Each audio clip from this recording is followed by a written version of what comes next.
Ready for session, obviously. You're not ready for session? Sure I am. Where's your blacks? You're in RS1. You're about to start a practical drama session. Does it really matter? Take your attitude and your feelings outside the door. Come back in black, ready to go, like me. Fine. Fine. I'll be back and I will be so black. I'm back. And black. Ready to go. Oh, hey Philly. Oh! Hey, camera! Hey. You know how it is. You know, Kate, we actually have a show to present today. Shit, do we? I think my schedule says so. We better get on it then. This week I went to interview CJ about the play she's directing After the End and have a little chat with her cast. Very nice. And I also went to see Philip Eamon's Light and Sound show that he was plugging last week. That was pretty spectacular. How about you? Oh, well, I went and met the lovely Emily Hollyoake to chat about the many varied adventures of Prince Colin, and actually also was privileged enough to meet some of the cast. So we'll take a look at that later. But for now, without further ado, let's take a look at some footage from that sound show. Light and sound show.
Also coming up on the show, we chat to directoress CJ and her smaller than usual cast of After the End by Dennis Kelly.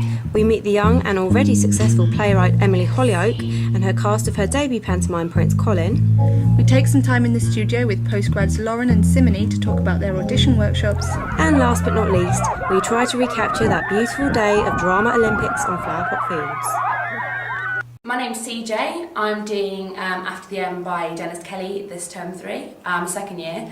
The play follows two characters, Louise and Mark, and their relationship and how that evolves when they're put in a tight proximity, two people that don't really know each other, and the possibilities where a relationship of that sort of stability can go. Well, Mark's kind of paranoid and obsessive, and but he's really quite nice as well. he's he's completely obsessed with Louise. And he's a little bit kind of shy and quirky, and he's trying to reveal another side to himself. He's trying to be really cool. And they used to work together, that's how they know each other. And Louise is just a bit of a girl's girl. A bit like, always Ballsy. wants a good time. Yeah. She's alright. So they find themselves in a bunker after a nuclear attack, and they have to stay there for 2 weeks until the nuclear explosion dies down. And basically it just follows them daily, and that's sort of how that relationship builds over those 2 weeks. I really wanted to work closely with two people, because I think that if I was working with a bigger cast, maybe in such a short period of time I wouldn't have been able to have that sort of one-on-one relationship and build that trust in a really short period of time, because the actors have really only had 2 or so weeks to block, polish and do the show. Such a tight group that kind of if we didn't all get on, we'd probably have dropped out. Like we're going to be together like the whole time. So yeah, it's been awesome, really intense, and Being dead productive, hasn't it? yeah, challenging as well. Felt like there's been a wasted rehearsal sort of thing. Yeah. I've really enjoyed working with Kate and Tom. They're really dedicated. They've had to work in every day since we started last week. And they've done such a great job. I'm so proud already. I feel like a proud parent. I think they'll get probably quite emotional when it finishes. It's quite nice to just get two people from two different years together to work on a project, because I think that's really what Term 3 is about, because you don't really get any sort of opportunity to do that. It's been such an intense process that actually I've started to pick up some of the traits of my character, which isn't good.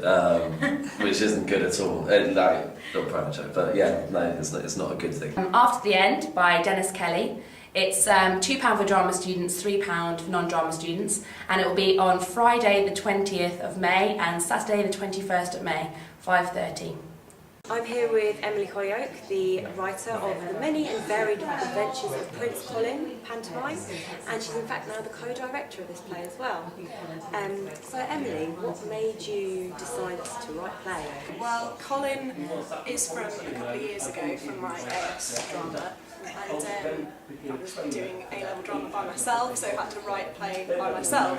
Yeah, it was cool though. But like towards the beginning of this year, actually over Christmas holidays, I got an email through from David Lockwood, who is a particular theatre company who puts stuff on at the Bike Shed Theatre, and they were looking for short plays, and so I spruced Colin up a bit and sent it to them, and then yeah, I thought I'd give it a go at Term 3 as well. Yeah, why not? It's all about that.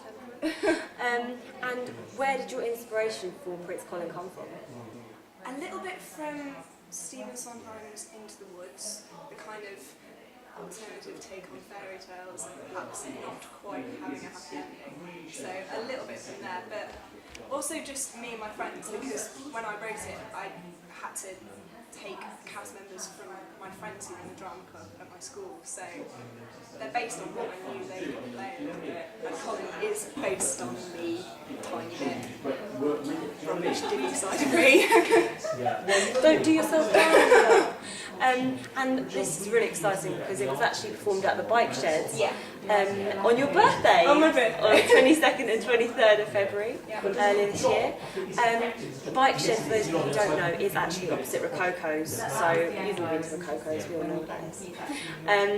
Could you tell us a bit about how the whole thing happened? How did they pick it up and get it on stage? It was just sending the email, because we get a lot of emails through from various people, so it's just kind of seeing what's coming from UCO and what's coming from outside. So it was just a matter of emailing it, and then it was a rehearsed reading rather than like a proper performance, but it was still pretty cool. Pretty good achievement. Yeah, I'd be happy. And so, seeing as you've been so successful with your very first debut play, have you been inspired to write any more? Well, Colin is being made into a full-length pantomime that's going to last about 2 hours, and Is this for Term 3? no, this is for this Christmas in Exeter, so it might be the only panto that's going on in Exeter this Christmas if the Northcott doesn't pick up again. But yeah, Theatre of the Owl have picked that up, and so I'm trying to write that. That's a bit of a challenge, but it should be good fun. Well, best of luck with that, Emily, and that will be in December. So, for all these excited viewers who are now going to be queuing up to see Prince Colin, I will certainly be seeing it.